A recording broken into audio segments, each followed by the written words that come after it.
Hello cinephiles! It's time for another exciting recap. Today we will dive into the 2022 sci-fi movie Black Panther, Wakanda Forever. People in Yucatan contracted the plague in 1571. One man discovered a plant, and he and other individuals drank it.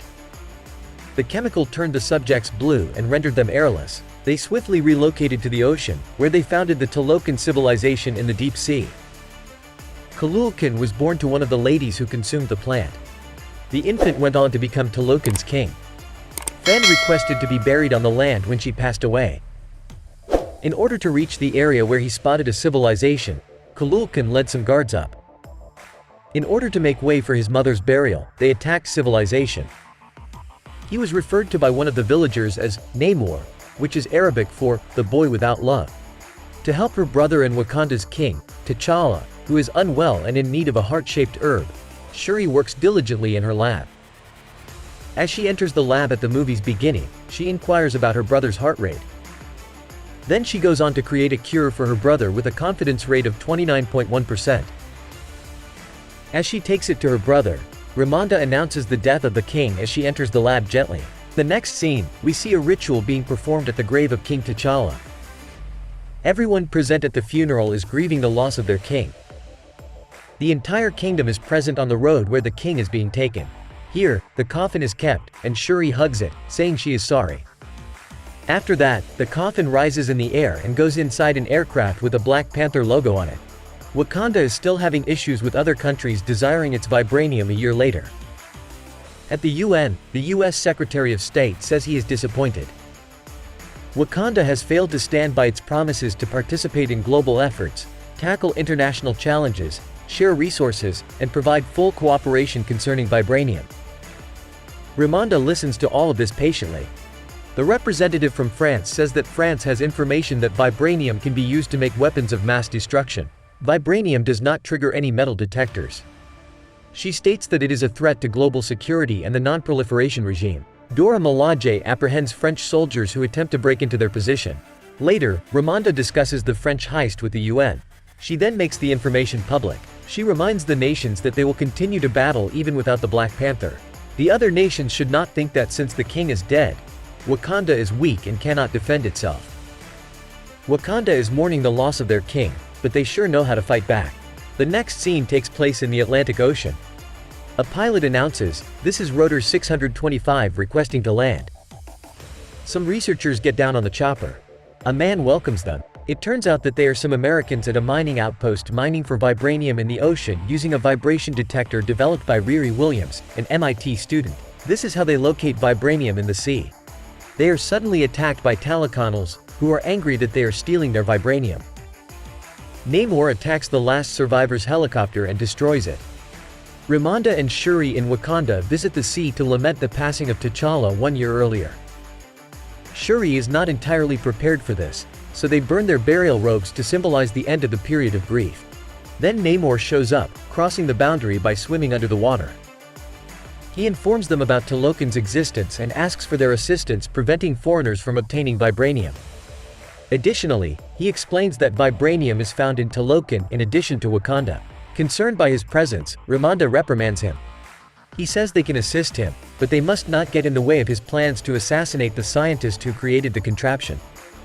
Shuri and Okoye cautiously ventured into the presence of Everett Ross, fully aware of the potential ramifications of his forthcoming disclosure. Nevertheless, Ross, driven by a sense of duty, shared the name and precise whereabouts of the young scientist they sought, fully aware of the sensitive nature of the information he divulged. Grateful for his assistance, the determined duo embarked on a perilous journey, traversing vast distances to reach the quaint city of Cambridge, Massachusetts, in their tireless pursuit of Williams. Upon their arrival at Williams's hiding place, situated within the confines of her garage, they were met with an astonishing revelation. Williams, brimming with ingenuity and passion, unveiled her remarkable creation, an awe-inspiring suit of armor akin to the legendary Iron Man. Yet, amidst their moments of awe and intrigue, the watchful eyes of the FBI lingered upon them, casting an aura of surveillance and caution over their every move. In a race against time and the ever-present threat of capture, Williams swiftly donned her formidable armor, taking flight from the scene. Simultaneously, Okoye skillfully orchestrated her escape, deftly navigating the winding streets behind the wheel of a sleek and elegant vehicle. Determined to outpace their pursuers, Shuri harnessed her exceptional driving skills, mounting a powerful motorcycle and accelerating into the fray.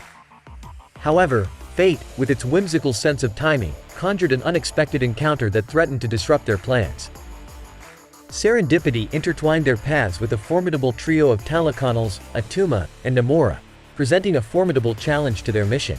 Brief yet fierce, the ensuing skirmish tested their resolve, pitting skill and determination against the overwhelming odds they faced. Despite their valiant efforts, the scales of fortune tipped unfavorably, leading to the inevitable capture of both Williams and Shuri. The following day, Ross shows up and meets with Valentina Allegra de Fontaine, his ex-wife. He also discovers and conceals Kimoyo beads. Okoye is fired from her post as general in Wakanda after Queen Ramonda chastises her for losing Shuri, which is made worse by earlier events like the time she appeared to support Killmonger when he took the throne. Williams and Shuri awaken in Talokan. In an effort to persuade Shuri of his beliefs, Namor demonstrates the culture to her and even gives her his mother's jewelry. She rejects the idea of killing Williams, though. Ramonda, who had left Wakanda 6 years earlier, visits Nakia in Haiti in the meantime. She requests that Nakia locate Shuri for her. Nakia conducts some espionage and discovers the location. Williams and Shuri are subsequently separated from Ramonda while Ramonda discusses Namor's strategy with Namor. Returning to Wakanda only results in further suffering as Namor and his army invade. They flood the city, sparking all-out conflict. Before flooding the throne room where Ramonda and Williams are being held, Namor takes care of all the Wakandan vehicles. Ramonda swims to save Williams as she begins to drown. She succeeds in rescuing Williams, but only at the cost of her drowning. As Namor informs Shuri that she is now queen, she laments the death of her mother. Then he and his group depart the nation. When Allegra de Fontaine learns that Ross has been speaking with Wakanda all along, she has him detained. After the burial, M'Baku speaks with Shuri and advises her morally not to murder Namor. After that, he promised to house any displaced Wakandans as a result of the attack. Shuri then fashions the fake heart-shaped herb, which ultimately succeeds, using Namor's mother's bracelet. After taking it, she enters the astral plane, where Eric Killmonger welcomes her and asserts that they are identical.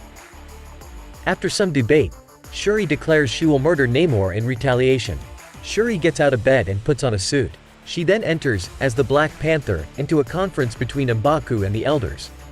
Shuri and Williams realize they may weaken Namor by heating his body to the point where it can no longer receive oxygen as they prepare for battle. Then another Iron Heart armor is created. Okoye receives new armor from Shuri, dubbed the Midnight Angels, that functions quite similarly to Iron Man's as well. Okoye chooses Annika to join her two-woman squad. They use a boat to entice the Talaconals into a trap offshore. As Namor appears to have the upper hand, the battle starts. But as they flee the conflict, Black Panther captures him on a Royal Talon fighter. On the side of the ship, the Dora Milaje are engaged in combat with the Talaconals, while Nakia, the Jabari tribe, and others are in conflict with those on top. Ironheart and the Midnight Angels handle the Talaconals in the air. Namor is weakened by Black Panther's heating of the Royal Talon fighter, but he still starts to charge with his spear.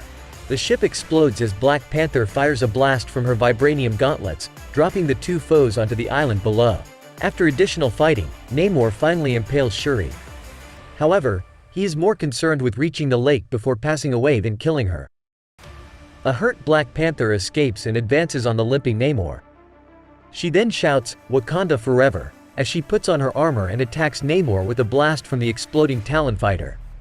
As he falls, he is set on fire. She approaches him to kill him but stops herself when she thinks of her brother, T'Challa.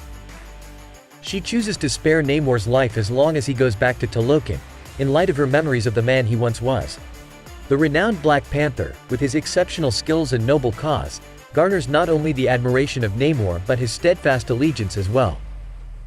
United, they stride purposefully back to the battlefield, their intention clear: to halt the relentless clash and restore harmony. A collective response echoes through the air as the remaining warriors join their voices in unison, chanting the powerful mantra, "Wakanda forever," in answer to the resolute cry of the Black Panther. Aware of the potential ramifications, Williams, the valiant warrior, chooses not to bring her formidable armor back to MIT, as the Wakandans aim to avoid any contentious debates that might arise from allowing her to retain it. Instead, she acquiesces to their wishes, bidding farewell to her cherished arsenal.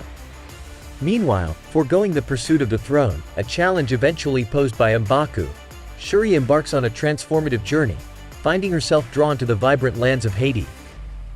Time passes, and within the confines of his abode, Namor, the enigmatic figure, indulges in the tranquil pursuit of the painting, channeling his innermost thoughts onto canvas. In this tender moment, he reassures Shuri, his trusted ally, that their newfound alliance with Wakanda holds immeasurable promise and mutual benefit. In a daring display of loyalty and prowess, Okoye, the fierce warrior, orchestrates the liberation of Ross from the clutches of captivity, expertly seizing the opportunity during his perilous transportation toward imprisonment. In a pivotal moment nestled amidst the credits' midpoint, Shuri, the ingenious princess of Wakanda, stumbles upon a revelation of profound significance. It is within this scene that Shuri learns of the existence of Nakia and T'Challa's clandestinely hidden offspring, a son by the name of Toussaint. Nakia, driven by a fierce dedication to protecting their progeny from the incessant pressures and expectations that come hand in hand with royalty, has silently nurtured and raised young Toussaint in utmost secrecy. In an intimate exchange, Toussaint confides in Shuri, divulging the truth that his birth name, resonating with the rich heritage of their nation, is none other than T'Challa, a revelation that intertwines the threads of their lineage, heritage, and the weighty mantle of the Wakandan monarchy. Don't forget to hit that subscribe button and ring the notification bell so you never miss a recap of your favorite films. As always, thank you for watching, and until next time, keep the magic of movies alive.